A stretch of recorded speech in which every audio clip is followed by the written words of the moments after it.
Very well, good morning and a warm welcome to another insightful episode of the King's Lounge. My name is Mwavali Derrick, and on today's episode of the King's Lounge, we want to take a quick look on the economic outlook of Kenya. This is something we've called tax raising versus expenditure. First of all, let's take a look into the borrowing spree. Each and every government in this country has been categorized by borrowing, and we are going to compare two governments, of which in both governments the current president has been in. The first government is the Jubilee government, where the former president was President Uhuru Kenyatta, and the current president was his vice president. And then we'll compare it with his current government, which is the Kenya Kwanza government, where he is the president. And in the first 8 months of the Kenya Kwanza government, they borrowed a total of 1.2 trillion. Remember when they were the first government, when the Jubilee government was taking over government in Kenya, His Excellency the late Honorable Mwai Kibaki had left a loan of about 1.8 trillion.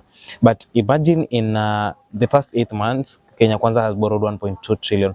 The Jubilee government in 12 months of their first reign borrowed a total of 437 billion. And Uhuru borrowed an estimated amount of 874.5 billion between 2013 and 2015.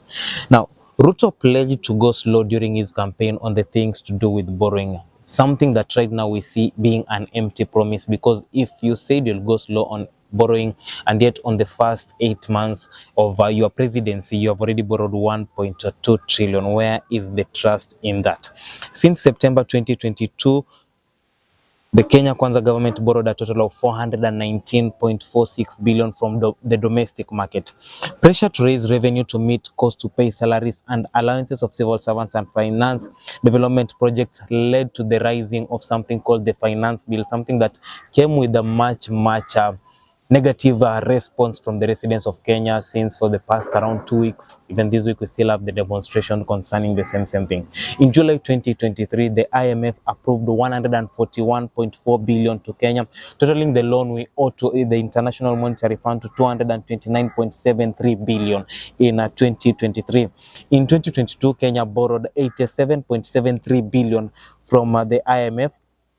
That was Ruto's borrowing the largest, that is the largest amount that the president borrowed from IMF amongst all the 4 presidents we have had in this country. In May 19, 2023, Ruto received a syndicated loan of 127 billion from the Consortium of International Leaders.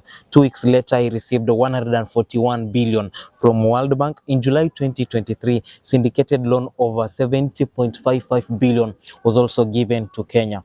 Now, according to the CBK data, between September and November 2022, we borrowed a total of 137.48 billion. Later, the parliament voted to increase debt ceiling from the initial limit of 10 trillion to at least 55% of the country's GDP, that is the gross domestic product.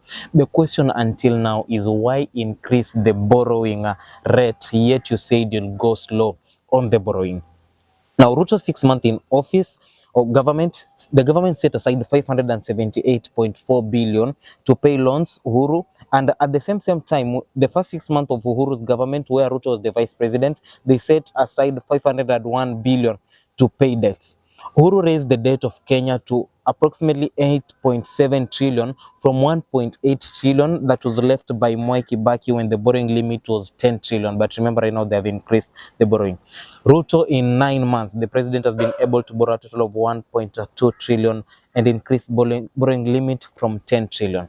The question is, all this money that this country has borrowed in this short period of time, what has the money done? Amongst the 5 presidents we have had in this country, President William Ruto seems to be facing a tough time while in office, whereby I think it's 2 years or 3 years in his reign, 2 years actually, since he became the president, and there is a massive demonstration concerning things to do with funds. And as I had said in one of my videos, is that it is not about the raising of taxes. I think it's about the trust issues with the government, that even though they are raising the taxes, even though they are borrowing a lot of money, we are not seeing where this money is going. And after the failure of the finance bill to pass, there was a new terms of funds that the president signed, and also in that allocation there is a thing that they need to borrow a certain amount of money to these to be allocated to fundraise our budget. Remember, right now Kenya has one of the largest budgets in history and in East Africa.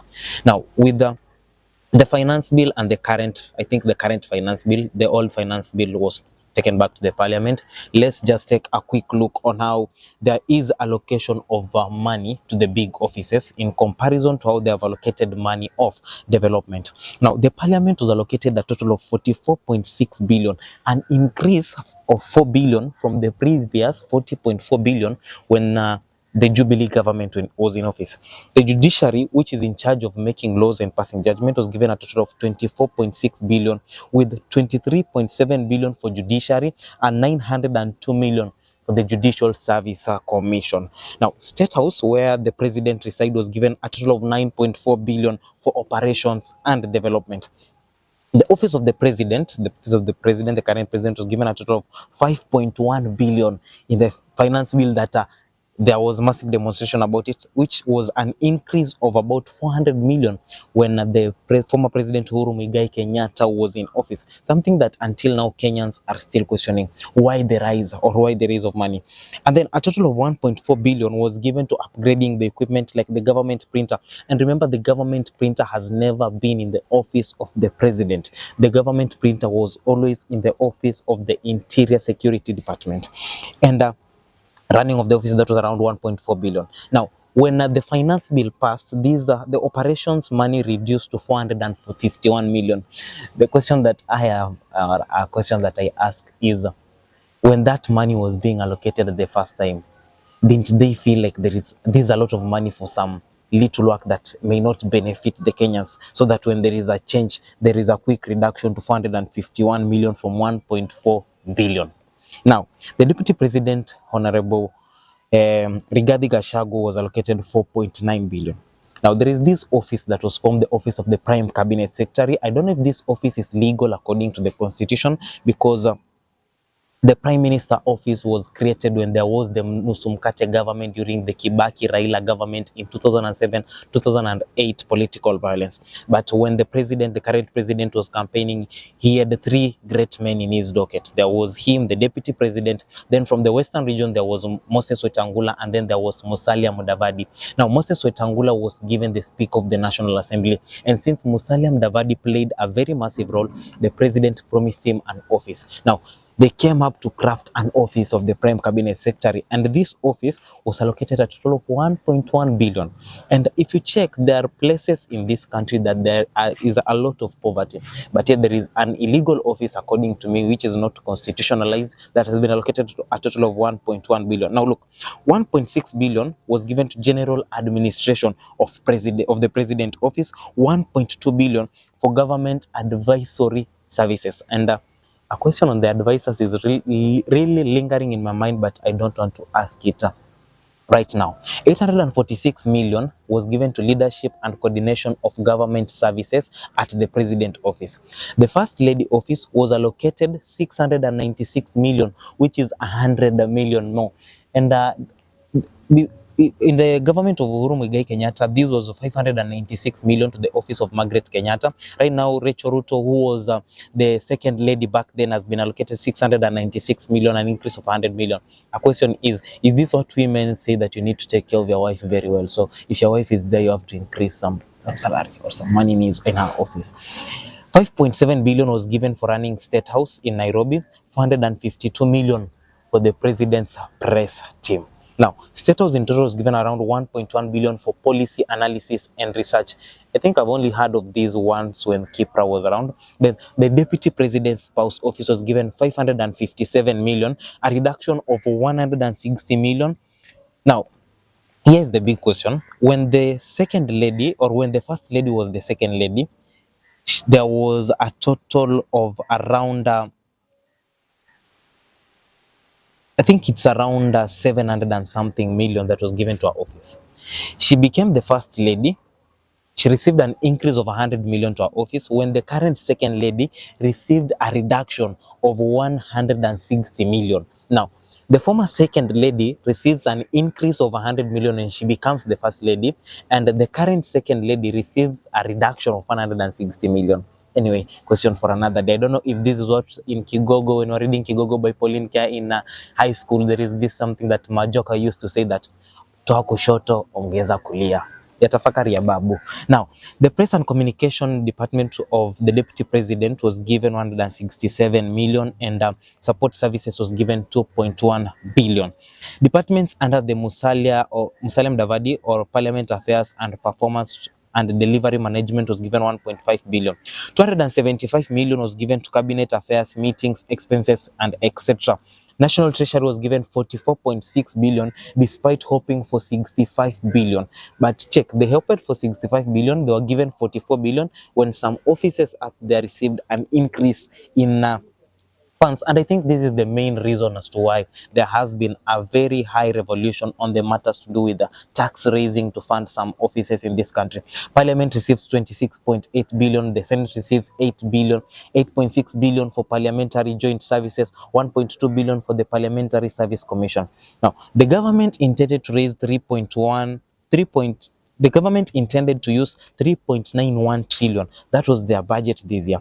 In a day, Kenya collects around 200, is it 200 million? But remember this, 1.58 trillion is recurrent expenditure for those who did history. 727.9 billion was for development, 1.21 trillion for consolidated fund services, 400 billion for county equitable shares. We have 47 counties and they're given 400 billion. What is the consolidated funds services? A question that you need to answer yourself. Now, when the finance bill failed to pass, there was a reduction in some offices' amount of money they were receiving. But the big question I have is, why aren't there no reductions in the office of the deputy president, the office of the first lady, which received an increase, the office of the prime cabinet secretary?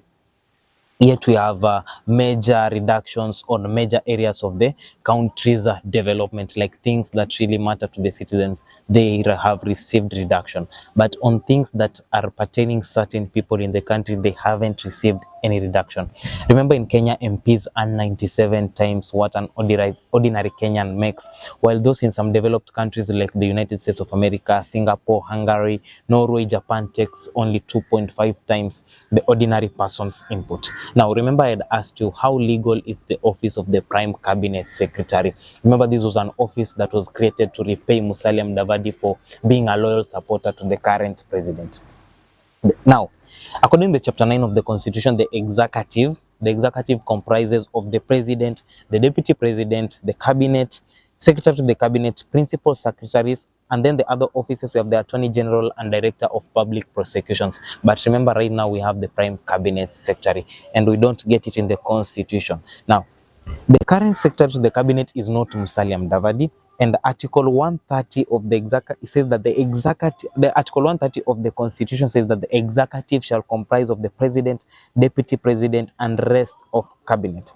Now, the president, according to the Constitution, is allowed to nominate in approval of the parliament the following: the cabinet secretary, this is accordance to the Article 152 of the Constitution; the attorney general, this is in accordance to Article 156 of the Constitution; the secretary to the cabinet, this is in accordance to Article 154 of the Constitution; and the principal secretaries according to Article 155 of the Constitution. Now, the speaker is usually the third in command and the most powerful person in the nation after the president and the deputy president. But now with the creation of the prime cabinet secretary office makes him the fourth most powerful.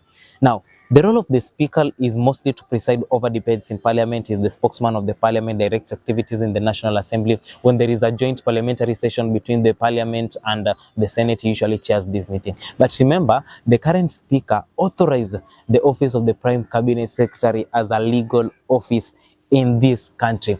And the question that I'm asking until now, the addition of the office of the prime cabinet secretary, is it correct in accordance to the law? And if it is correct, that meant that the constitution had to undergo an amendment. There was no referendum to amend the constitution to add that slot. So where did this office, who created this office of the prime cabinet secretary that is receiving some fundings from the government? Now let's go to the last part of my today's a lot of question asking. And this is what I call the tax raising versus the expenditure. Remember, there was a proposed tax raise through the finance bill. Now, the lingering question is on the current budget by the Kenya Kwanza government, a total of 3.68 trillion. How will this thing be financed? Because this is one of the largest Kenya's budget in history, with an increased borrowing target to 597 billion.